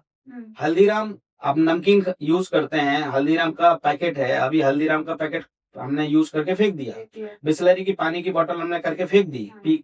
इनके रिवर्स कलेक्शन का क्या मैकेनिज्म है? अच्छा, हाँ, इसका पूरा डेटा कलेक्ट करना है। डेटा कलेक्ट करने के बाद इसको, जब जो लोग रिसाइकलिंग इंडस्ट्री में लगे हुए हैं, उन रिसाइकलिंग इंडस्ट्रीज को पॉइंट्स मिलते हैं, जिनको ईपीआर बोलते हैं, जैसे प्लास्टिक के अगेंस्ट ईपीआर मिल रहा है आपका, इसके जो भी लाइक आपका इलेक्ट्रॉनिक वेस्ट है इसके अगेंस्ट ईपीआर मिल रहा है, बैटरी वेस्ट है इसके अगेंस्ट, वो ईपीआर का जो सर्टिफिकेट है वो मार्केट में बिकता है। अच्छा। वो जो सर्टिफिकेट है, जो उसके पॉइंट्स हैं, अब उनकी जरूरत किसको है? लाइक जो इलेक्ट्रॉनिक बनाने वाली कंपनीज हैं, अब इलेक्ट्रॉनिक आइटम बनाने वाली कंपनी कौन है? गोदरेज, टाटा, वोल्टास, आपका एचपी, आपका ओप्पो, लावा, सैमसंग, ये इलेक्ट्रॉनिक गुड्स बना रहे हैं, इलेक्ट्रॉनिक डिवाइसेस बना रहे हैं। तो इनको रिसाइकलिंग के ईपीआर सर्टिफिकेट्स लेने हैं, खरीदने हैं, ओके। यानी ये अपने आप एक नया बिजनेस आ गया इंडिया के अंदर। सो लोगों को ये समझना होगा, जागरूक होना पड़ेगा, और उस धंधे को जो नेवर एंडिंग है, रेसेशन प्रूफ है, इस धंधे में आपको एंट्री करनी चाहिए। महिलाएं भी इस तरह से कि आपने कहा, तो उनके लिए क्या? अब महिलाओं के लिए मैं आपको बताता हूँ कि महिलाओं के लिए हम लोगों ने जो प्रयोग किया अभी, ये कोई भी बिजनेस है वो डिमांड और सप्लाई का हाँ, धंधा है, कि अगर किसी चीज की डिमांड है हाँ, और सप्लाई कम है हाँ, तो किसी भी प्रोडक्ट को मार्केट में रेट ठीक ठाक मिलेगा। हम्म। यानी जो लोग बिजनेस को समझ रहे हैं वो डिमांड और सप्लाई को समझते हैं, यही धंधा है और यही इकोनॉमिक्स है पूरे देश की। तो हमारे घरों से गीला कूड़ा निकलता है, अभी गीले कूड़े की खरीदार कौन है? कौन? सोचो, अभी लोग जैविक। इस तरीके से आपको आउट ऑफ द बॉक्स सोचना पड़ेगा। गीले कूड़े का खरीदार है किसान, जैविक खाद जो जैविक बनता है। खाद के रूप में। हाँ, भारत के अंदर, भारत कृषि प्रधान देश है, पूरा देश जो है वो एग्रीकल्चर वेस्ट कंट्री है, यानी भारत में सबसे ज्यादा किसान है। अभी किसानों के ऊपर, मैं खुद मध्य प्रदेश में अभी देख रहा था या कहीं पे भी देखें, वो किसान जब उसके फसल का टाइम होता है एक सर्टेन टाइम पे, उसको लाइन में लगना पड़ता है। पुलिस की संरक्षण में या पुलिस की प्रेजेंस में जो फर्टिलाइजर है उसका डिस्ट्रीब्यूशन होता है, और किसानों के ऊपर लाठियां चलती हैं इतने, क्योंकि उनको फर्टिलाइजर की जरूरत है। अभी ये फर्टिलाइजर कैसे बनेगा? ये गीले कूड़े से बनता है। अच्छा। सो आप इंडस्ट्री को समझिए कि ऐसी देश के अंदर कौन सी फैक्ट्री है जिसके लिए जमीन फ्री में अवेलेबल हो, मशीन फ्री में अवेलेबल हो, कच्चा माल फ्री में अवेलेबल हो, और उस माल की सबसे ज्यादा डिमांड हो? ये फर्टिलाइजर की फैक्ट्री है। अच्छा। नगर पालिका जमीन फ्री में देती है क्योंकि उसको कूड़ा निपटाना है, मशीन वो फ्री में दे देगी क्योंकि उसको कूड़े का प्रोसेसिंग करवाना है। अच्छा। हमारे घरों से निकलने वाला गीला कूड़ा है वो भी फ्री में अवेलेबल है। अब बात आती है इसको बनाना कैसे है। हाँ, तो हम एक ऐसी इंडस्ट्री की परिकल्पना करते हैं जिसको जैविक खाद बनाने की फैक्ट्री लगा देते हैं। तो उस फैक्ट्री में जो आपके घरों का निकलने वाला कूड़ा है, जो 50 to 60% होता है किसी भी शहर का, वो एक प्रोडक्ट के रूप में इस्तेमाल आ गया या कच्चे माल के रूप में इस्तेमाल आ गया। तो चीज वही है, करने का तरीका अलग है। अब इसको चलाने के लिए हमने इंडिया के 2 सक्सेसफुल मॉडल को पिक किया। एक कौन है? लिज्जत पापड़, एक है अमूल दूध। ये कोऑपरेटिव ड्रिवन क्रांतियां होनी देश के अंदर हुई है। जब मिस्टर कुरियन ने अमूल दूध की स्थापना की तब भारत के अंदर श्वेत क्रांति हुई, और ये श्वेत क्रांति से एक इंडस्ट्री का उदय हुआ। जब जैसे लिज्जत पापड़ है, कुछ महिलाओं ने एक छोटी इंडस्ट्री शुरू की, घर घर में पापड़ बनाती हैं, और दुनिया का एक ऐसा ब्रांड एस्टेब्लिश हुआ जिसने पूरी दुनिया को धंधा करना सिखा दिया। तो क्या यही दोनों कॉन्सेप्ट हम कूड़े में इस्तेमाल नहीं कर सकते? यही चीज हमारे दिमाग में 10 साल पहले आई और हमने पहला प्रयोग किया महाराष्ट्र में, बीड स्वच्छता मिशन ऑर्गेनिक आत्मनिर्भर मॉडल बना के। तो हमने एक ऐसी फैक्ट्री स्टेब्लिश की जिस फैक्ट्री में किसानों को भी शेयर होल्डर बनाया और गरीब महिलाओं को भी शेयर होल्डर बनाया। अभी यही महिलाएं घर घर से कूड़ा इकट्ठा करके लाती थी, यही प्रोसेस करती थी, यही जैविक खाद बनाती हैं और किसानों को देती हैं। और किसान इस खाद से, ऑर्गेनिक खाद से जो फल और सब्जियां पैदा करते हैं, वो सब फल और सब्जियां वो महिलाएं उन घरों को देती हैं जो लोग गीला कूड़ा, सूखा कूड़ा और घातक कूड़ा अलग अलग करके देते हैं। So this is the ecosystem. और जो सूखा कूड़ा है वो लगभग 25% से लेकर 30% होता है, जो उन महिलाओं ने डायरेक्ट रिसाइकलिंग इंडस्ट्री को देना चालू किया। तो यहाँ पैसे कितने तरीके से आ गया? गीले कूड़े से भी पैसा आ रहा है, सूखे कूड़े से भी पैसा आ रहा है, डोर टू डोर फ्रूट और सब्जी का जो डिस्ट्रीब्यूशन हो रहा है उससे भी पैसा आ रहा है, और जो लोग कूड़ा पैदा करते हैं, ये नियम है, मैं आपके माध्यम से बताना चाहता हूं कि जो लोग भी कूड़ा पैदा कर रहे हैं, अगर वो अपना कूड़ा खुद खत्म नहीं कर रहे हैं, उनके उनका कूड़ा कोई थर्ड पार्टी खत्म कर रही, थर्ड एजेंसी खत्म कर रही है, तो ये रिस्पॉन्सिबिलिटी है कि हम अपने घरों से 50 रुपए या 100 रुपए या जितना नगर पालिका ने निर्धारित कर दिया है, इसको यूजर चार्जेस बोलते हैं, ये यूजर चार्जेस देने की जिम्मेदारी हमारी है। लोग अभी नगर पालिकाओं को इस यूजर चार्जेस को देने में लोगों को रिजर्वेशन है या नहीं देते हैं, लेकिन ये आपकी जिम्मेदारी है, आपको देना है। ओके। तो ये जो पैसा आया, ये उन महिलाओं के पास आया, और इस तरीके से स्वच्छता मिशन सहकारी समिति के माध्यम से हमने देश के अंदर कूड़े के निस्तारण के प्रयोग शुरू किए, और जिसमें हमें सफलता भी मिली। और महिलाएं भी जुड़ गई हैं, उनको भी काम मिल रहा है, रोजगार का एक बहुत बड़ा अवसर।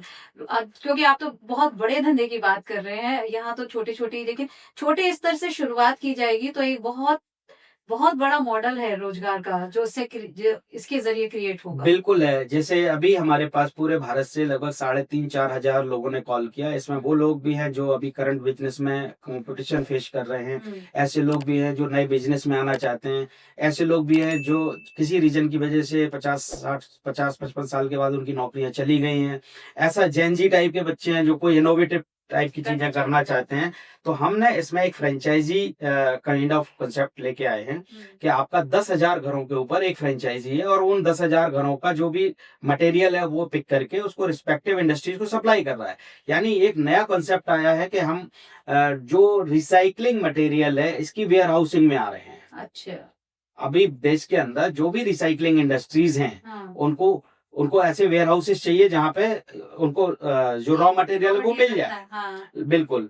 और जो गीला कूड़ा है, ये गीले कूड़े को प्रोसेस करके हम जो देश की बड़ी फर्टिलाइजर कंपनीज हैं उनको उनके ब्रांड में ही सप्लाई कर रहे हैं। जी। सो ये एक बिजनेस है, और लगभग देश के 80% कूड़े को हम पैसे में बदलने की क्षमता रखते हैं, और आप लोगों के माध्यम से ये आपके दर्शक देख रहे हैं। बिल्कुल। तो हर कोई इसको कहीं से भी शुरू कर सकता है, इसके लिए कोई एक पर्टिकुलर थॉट तो खैर हमने बात की, लेकिन माइंडसेट, क्योंकि आपने कहा कि बहुत से कॉल्स आपके पास आए, और युवाओं हो चाहे एक एज के बाद, तो उम्र का भी कोई फर्क नहीं है कि आप कभी भी इसकी शुरुआत कर सकते हैं, और किसी भी टाइम जब भी आपका मन करे। देखिए, आपको अपनी समझ विकसित करनी होगी। आपने खुद ही बोला था कि एक ऐसा आदमी है जो सड़कों पे कूड़ा बीन रहा है, उसको उस कूड़े की वैल्यू पता है, उसको समझ पता है। अब हम एक ग्रेजुएट होके इंजीनियरिंग करके एमएससी, बीसीए, एमसीए करने के बाद अगर हमें अपने कूड़े की वैल्यू नहीं पता है, तो ये हमारा फॉल्ट है। लेकिन हमसे ऐसे ज्यादा पढ़ने पढ़ के लेते वो भी बाद नुकसानदायक। फिर हमको ये लगता है ना कि इस कूड़े में ही हमारा क्या रखा है, ये तो फेंकना है। लेकिन अगर कूड़े में कैरियर बनाने के बारे में सोचते हैं, तो एक कोई भी शहर, मतलब मैं आपको एक अंबिकापुर एक एग्जाम्पल दे रहा हूँ। मैं जो कैरियर हमने शुरू किया था वो अंबिकापुर मॉडल से हमने शुरुआत की थी अपनी, और देश के अंदर एक बड़ी डायनामिक ऑफिसर है, आईएएस ऑफिसर है रितु सेन मैडम। वो अंबिकापुर की कलेक्टर थी, और उन्होंने लिटरली आदिवासी महिलाओं को इकट्ठा करके उनके सेल्फ हेल्प ग्रुप तैयार करके और एक काइंड ऑफ कोऑपरेटिव सोसाइटी के माध्यम से उन्होंने कूड़ा निस्तारण का देश के अंदर वो मॉडल बनाया जो 2016 से लेके और आज तक राष्ट्रपति का अवार्ड जीतता है।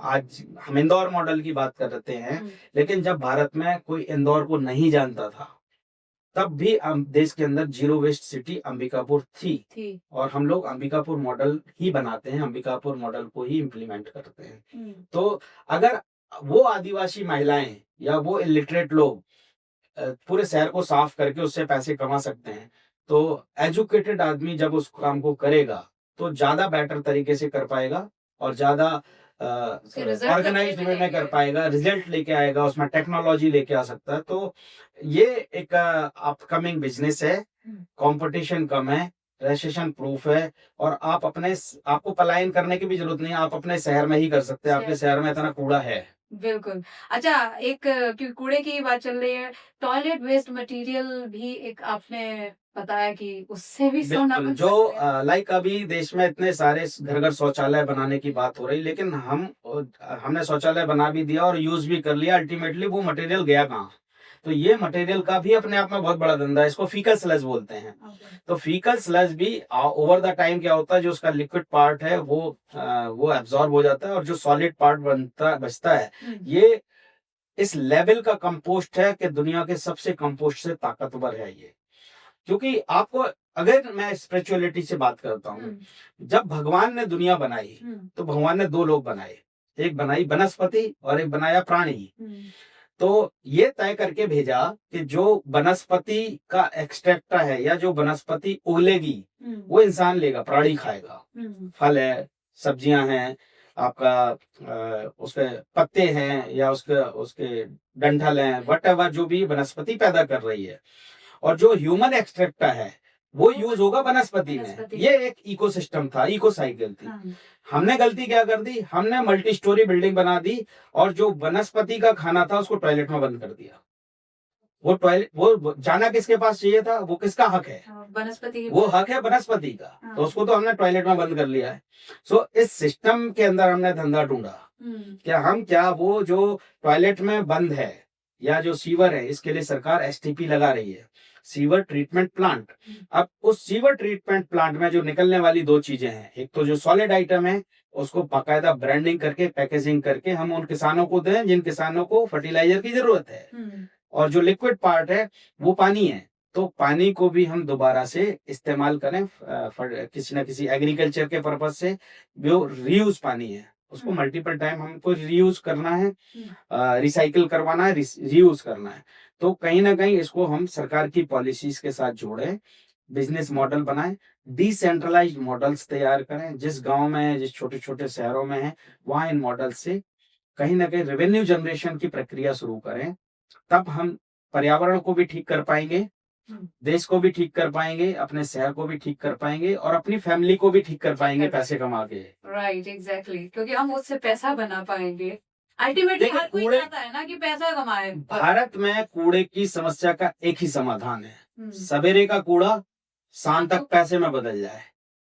ये मॉडल है तभी चलेगा, अदरवाइज कूड़ा सड़कों पे दिखता रहेगा। और ये मॉडल हमारे पास है, आपके माध्यम से लोग हमारे पास आ सकते हैं। मैं कूड़े से आपको करोड़पति बनाने का दावा करता हूँ और मैं बना भी दूंगा, और मैंने खुद बना हुई हूँ। बिल्कुल, आपने खुद अपने आप पे ये मतलब अनुभव किया है और इतना बढ़िया ये मॉडल फॉलो अप करते आ रहे हैं। और मुझे लगता है हमारी ऑडियंस बहुत ज्यादा अब ये सुनने के बाद में उसको ये तो समझ आ रहा होगा कि हम कितना कुछ है जो अपने आसपास है और हम नजरअंदाज कर रहे हैं उसको। राइट, एक ऐसी अपॉर्चुनिटी है जो हम कभी भी ग्रैब कर सकते हैं और उससे पैसा बना सकते हैं।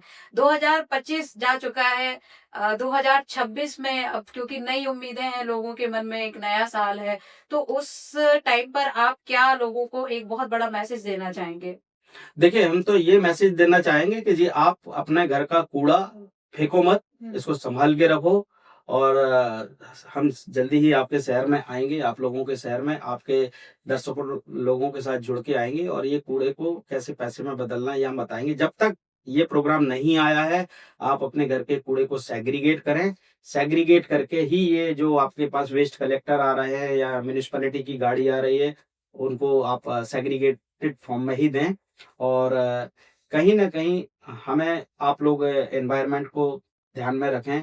और देश की प्रगति में कूड़े का एक बहुत बड़ा योगदान है, इसको समझने का प्रयास करें। जो मेरा डोमेन है, जो मैं आपको समझाने का प्रयास कर रहा हूँ, तो हमें इसके लिए बजाय किसी और के ऊपर ब्लेम करने के ऊपर हमें खुद अपने ऊपर ध्यान रखना होगा, अपने घर से रिस्पॉन्सिबिलिटी लेनी पड़ेगी।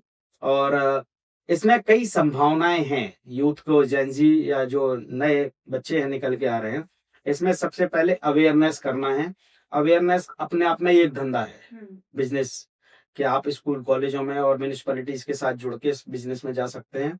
दूसरा, हर शहर का हर साल एक एग्जाम होता है। आपको अगर मैं बताऊं, स्वच्छ सर्वेक्षण, ये रैंकिंग होती है। ये हर शहर के, देश के हर शहर का एग्जाम होता है स्वच्छ सर्वेक्षण में, जिसमें उसको रैंकिंग मिलती है, उसके नंबर आते हैं। कोई भी नागरिक चाहे किसी भी जगह पर रह रहा हो, पूरे भारत में जो आपके चैनल को सुन रहे हैं, वो अपने शहर को रैंकिंग में नंबर 1 लाने के लिए हर आदमी के दिल में इच्छा होगी। लेकिन उसके लिए हम कितना सहयोग कर रहे हैं म्यूनिसिपैलिटी का, ये हमें खुद तय करना है। तो मेरा गुजारिश सब लोगों से है कि आप लोग रैंकिंग में, आपका भी रोल है, आप उस रोल को पूरा करिए और अपने शहर को स्वच्छ बनाइए। अच्छा, 3 प्रैक्टिकल कदम क्या हो सकते हैं हमारी ऑडियंस के लिए जिसकी शुरुआत वहां से करें? सबसे पहले आपको अपने आप से कमिटमेंट करना होगा, जो भी आप चाहते हैं, चाहे वो एनवायरनमेंट के लिए चाहते हैं, क्योंकि हमने इसमें इस टॉपिक में हम सारी चीजों को कवर किया है। अगर आप एनवायरनमेंट को लेके कमिटमेंट कर रहे हैं तो, आप धर्म को लेके कमिटमेंट कर रहे हैं तो, और आप अगर बिजनेस को लेके कमिटमेंट कर रहे हैं तो, और अगर समाज के क्षेत्र में काम कर रहे हैं तो, ये मॉडल एक ऐसा है जो आपको हर चीज क्षेत्र में अवसर भी दे रहा है और आपसे कमिटमेंट भी मांग रहा है। तो एक तो स्टेप मैं आपको ये बताऊंगा। दूसरा जो स्टेप है वो ये है कि हम उस शहर में जहाँ पे हम रह रहे हैं, जिस मोहल्ले में हम रह रहे हैं, जिस गली में हम रह रहे हैं और जिस देश में हम रह रहे हैं, उस देश को हमें ओन करना पड़ेगा, हमें इसको अपना मानना पड़ेगा। अभी हम शब्दों में तो बोलते हैं भारत देश हमारा है, या ग्वालियर हमारा है, या जिस मोहल्ले में हम रहते हैं या जिस घर में रहते हैं कि वो हमारा है, लेकिन उसके प्रति हमारा कमिटमेंट क्या है, कितना है और ये हमें देखना पड़ेगा। तीसरा, मेरा तो सब लोगों से यही कहना है कि आने वाला टाइम है, नया साल है, कमिटमेंट आप कुछ भी करें, लेकिन कमिटमेंट, तीसरा कमिटमेंट इसलिए इस चीज के लिए करना पड़ेगा कि जो मैं कमिटमेंट कर रहा हूँ मैं उस कमिटमेंट को पूरा करूँ। ओके।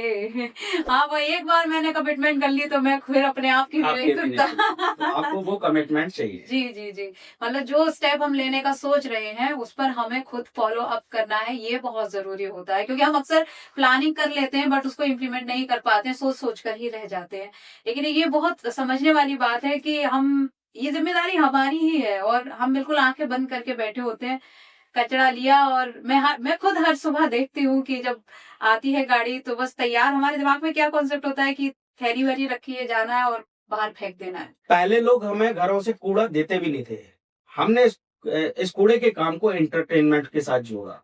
हमने भारत में पहली बार एक ऐसे गीत की परिकल्पना की, जी। ऐसा गाने की परिकल्पना की कि लोग अपने घरों से निकल के हमें कूड़ा दें जी और हमारे गाने को न केवल गुनगुनाएं, वो डिस्को थेक में और शादियों में भी इस्तेमाल करें। जी एक गाना हमारा बड़ा पॉपुलर है, गाड़ी वाला आया घर से कचरा निकाल। जी तो इस गाने को देश में आप लोगों के माध्यम से बहुत प्यार मिला है, बहुत सराहना मिली है। लेटेस्ट अभी लोगों ने इस कूड़े के काम को बड़ा पसंद किया है, लगभग 10 मिलियन से ज्यादा लोगों ने इस कूड़े को पसंद किया है, इस कूड़े के काम को पसंद किया है।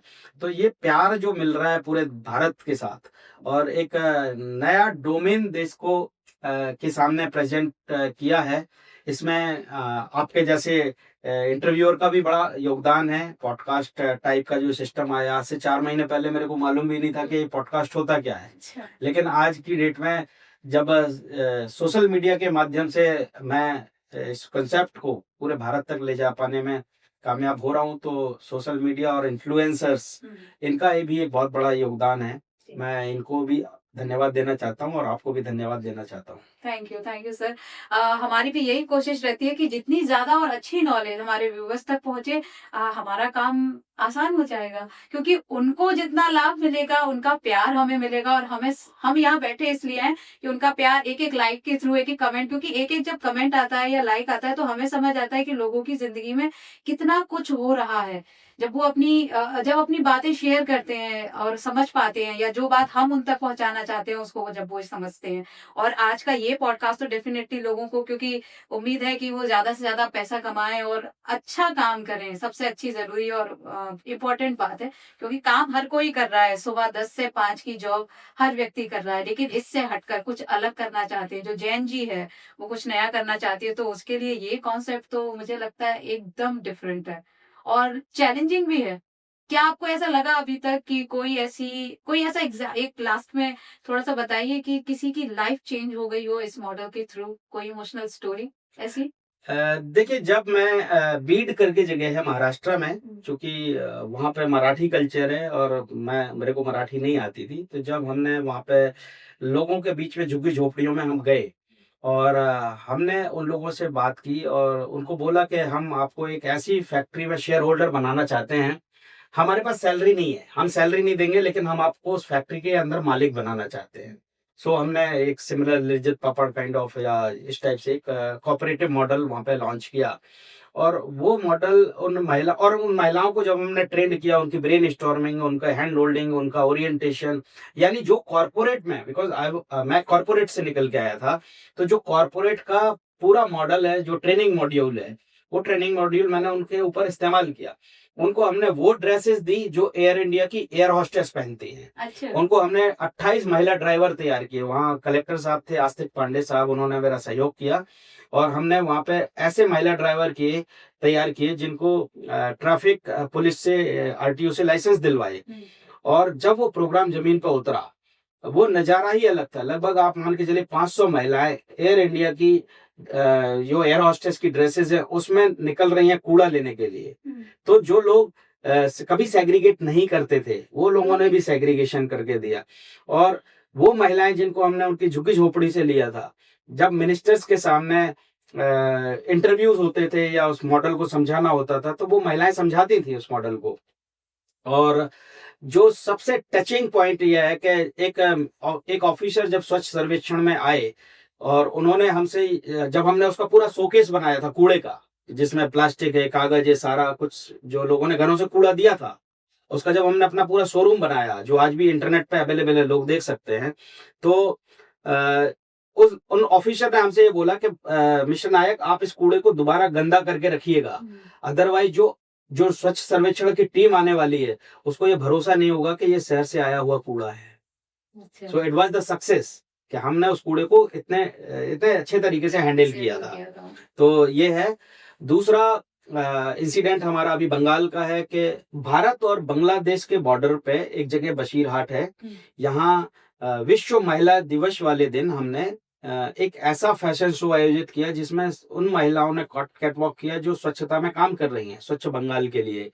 और जो ड्रेसेस उन्होंने पहन के कैटवॉक किया था, वो सारी ड्रेसेस कूड़े से बनी थी। अच्छा। इसको हमने विश्व महिला दिवस वाले दिन किया था, ये भी मीडिया पे अवेलेबल है, लोग देख सकते हैं। तो ये एक कहीं ना कहीं मैसेज था कि वुमेन एम्पावरमेंट के लिए, स्वच्छ बंगाल स्वच्छ भारत अभियान के लिए, और कहीं ना कहीं लोगों में भी अवेयरनेस के लिए कि आपको प्लास्टिक के प्रति अवेयर होना है। सो इस टाइप से कुछ इंसिडेंट्स हैं जो मतलब जो इज्जत, जो रिस्पेक्ट देश के अंदर एज ए सॉफ्टवेयर इंजीनियर मुझे नहीं मिल पाई, एज ए कूड़े वाले के रूप में या एज ए वेस्ट मैनेजमेंट के रूप में देश के अंदर हम लोगों ने वो रिस्पेक्ट हासिल की है, जिसके ऊपर हमको खुद भी, हमारी टीम को गर्व होता है। और इसके पीछे पूरी एक टीम काम करती है, मैं तो केवल फेस हूँ। देश के जो बड़े बड़े ऑर्गेनाइजेशन है उन्होंने गार्बेज क्लिनिक को सपोर्ट किया है। National Physical Laboratory of India है, the Energy Resource Institute of India है, the Plasma Laboratory of India है। सेंट्रल पोल्यूशन कंट्रोल बोर्ड में मैं खुद 2020 तक एज ए एडवाइजर था कूड़ा प्रबंधन की एक्सपर्ट कमेटी के लिए। तो जब आप अगर किसी, और मेरा बैकग्राउंड एनवायरनमेंट का नहीं है, तो आपको किसी भी लाइन में जाना है तो आपके पास जो सबसे बड़ी ताकत है वो है आपका पैशन। आप अपने पैशन को फॉलो करिए और कोई भी ऐसी चीज करिए, आप कोई भी काम वही करिए, लेकिन आपका जो वे ऑफ करने का तरीका होना चाहिए उसको डिफरेंट करिए। तो आप अगर कूड़े का भी काम कर रहे हैं लेकिन डिफरेंट तरीके से कर रहे हैं तो दुनिया नोटिस करेगी और उसमें हमें सफलता मिली है। बिल्कुल सही बात। और ये जो आखिर में आपने बोला है ना, ये जो हमारी जैन जी बैठी है उनका पूरा माइंडसेट मुझे लगता है इससे चेंज हो जाएगा। क्योंकि मैंने खुद भी इस चीज को समझ पा रही हूँ कि आपने जैसे कहा कि एज ए सॉफ्टवेयर इंजीनियर जो इज्जत आपको नहीं मिली वो इस फील्ड में आकर आपको इस काम से मिली है। तो जब हम पूरे पैशन के साथ या पूरी इच्छा के साथ कोई काम करते हैं तो वहाँ सफलता हमें जरूर मिलती है, और जहाँ सफलता होती है वहाँ सम्मान ऑटोमेटिक आता ही है। साथ ही सर, जो सूखा कूड़ा होता है उससे कैसे करोड़पति या पैसा कमाया जा सकता है? देखिए, जैसे मैंने आपको प्लास्टिक का बताया था, हाँ। प्लास्टिक वाले केस में तो आपने जो है प्लास्टिक को आपने सेग्रीगेट किया। सेग्रीगेट करने के बाद उसकी कई कैटेगरीज हैं। लाइक जैसे एक एलडी होता है। एलडी क्या है? ऐसा प्लास्टिक जो ट्रांसपेरेंट होता है, हम मतलब एक तरफ से दूसरी तरफ दिखता भी है, और उसको खींचेंगे आप, वो पॉलीथीन टाइप की है लेकिन वो फटेगी नहीं, उसमें इलास्टिसिटी टाइप की होती है, वो एलडी कहलाती है। लो डेंसिटी प्लास्टिक है आपका। बिल्कुल। अब जब ये मार्केट में नॉर्मल हमने तो कोई पैकिंग आई, हमारे पास शर्ट टी शर्ट आई और हमने उस मटेरियल को सीधा फेंक दिया। 70 रुपए किलो जाता है। अच्छा। ठीक है। अभी जैसे मैं आपको बताऊं, हमने नारियल का पानी पिया, हाँ। नारियल यूज किया, नारियल का पानी पिया और नारियल को हमने फेंक दिया। हमारे लिए क्या है, वो कूड़ा है। हाँ। लेकिन जो लोग इसमें इंटरेस्टेड है, वो छोटी सी मशीन आती है, आप इस पूरे नारियल से 2 चीजें बना सकते हैं। इससे फाइबर निकाल सकते हैं, जो पहले अगर आपने देखे हो, पहले हमारे घरों में सोफा सेट आते थे, उस सोफा सेट में नारियल का जूट का पूरा हाँ, जूट होता था होता अंदर। था। राइट। तो ये मार्केट में सेल आउट होता है, आज भी बिकता है। अच्छा। या अगर उसी का जो और बारीक पाउडर निकलेगा, जिसको कोकोपिट बोलते हैं, अभी कोकोपिट क्या 50 रुपए किलो नॉर्मल रिटेल मार्केट में बिकता है। आप उसके ब्रिक्स बनाइए और रिटेल मार्केट में सेल आउट कर दीजिए। जितनी भी देश के अंदर नर्सरीज हैं, वो आपको मटेरियल को परचेज करेंगी। आप डायरेक्ट अमेजोन के साथ ट्रेडिंग करिए। अमेजोन इसी मटेरियल को लगभग 100 रुपए, 125 रुपए, 150 रुपए किलो के रेट पे खरीदता है या बिकता है, ट्रेड होता है। तो ऐसा कूड़ा जो आपको 50 पैसे किलो, 25 पैसे किलो, 1 रुपए किलो मिल जाएगा। निगम आपको फ्री में जमीन भी दे देगी, क्योंकि निगम को भी कुछ ना कुछ इनोवेटिव चाहिए। तो आप ऐसे प्लांट लगाएं, इसको चलाएं। चलाने के बाद परसेंटेज ऑफ मार्जिन जो है, ये आई ओपनर है। अगर मैं कपड़े की बात करूं, अभी इंडिया में फैशन इंडस्ट्री कितनी तेजी से ग्रो हो रही है कि लोग क्या कर रहे हैं, अपने नए नए पुराने कपड़े को तुरंत फेंक देते हैं। अभी कहाँ जा रहा है वो, क्योंकि उसको तो कबाड़ी भी नहीं खरीद रहा है, वो तो दान दे आते वो दान दे देते हैं। अभी कहाँ जा रहा है वो। तो और कूड़े में देखेंगे तो कपड़े की क्वांटम बहुत ज्यादा आ रही है।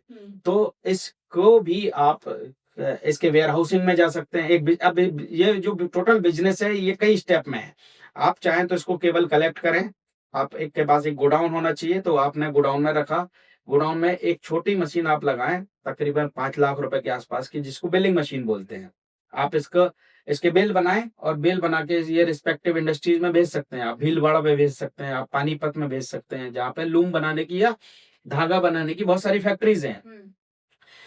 या आपने जैसे उसको श्रेड कर दिया, आपने श्रेडर लगाया, ये वो वाला बिजनेस है जिसके लिए आपको कोई लाइसेंस लेने की आवश्यकता नहीं है। आपको गवर्नमेंट के कोई कंप्लाइंस, आपको कोई इंडस्ट्रियल एरिया में जगह नहीं चाहिए। अब 2 टाइप का बिजनेस होगा। कुछ बिजनेस ऐसा होगा जिसमें कहीं ना कहीं क्लाइमेट या एनवायरनमेंट को हार्म हो सकता है, उसके लिए आपको सरकार के कुछ लाइसेंसेस लेने की आवश्यकता है।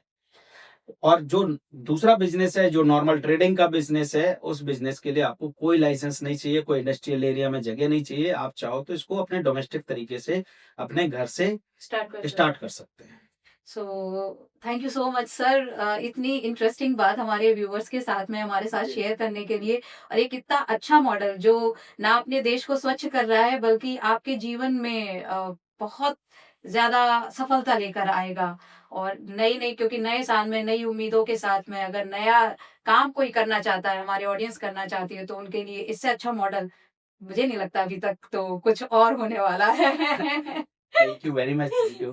Thank you sir, thank you so much. तो आज हमने जाना कि किस तरह से एक ऐसा मॉडल है जो कचरे से जुड़ा हुआ है, वो आपकी जिंदगी बदल सकता है, आपको करोड़पति बना सकता है। बहुत बड़ा मॉडल है ये, लेकिन जो भी एक कहे शुरुआत है, वो छोटे स्तर से भी हो सकती है। ना सिर्फ पुरुष बल्कि महिलाएं भी इससे जुड़ सकती हैं और बिजनेस खड़ा कर सकती हैं, अपने पैरों पर खड़ी हो सकती हैं। एक बहुत बड़ा और बहुत बेहतरीन अवसर है। और इसके लिए सबसे आसान तरीका है, क्योंकि डिस्क्रिप्शन बॉक्स में हमने सर का नंबर यहाँ पर आपके साथ में शेयर किया हुआ है। आप डायरेक्ट उनसे कनेक्ट कर सकते हैं और जुड़ सकते हैं उनके इस मिशन में।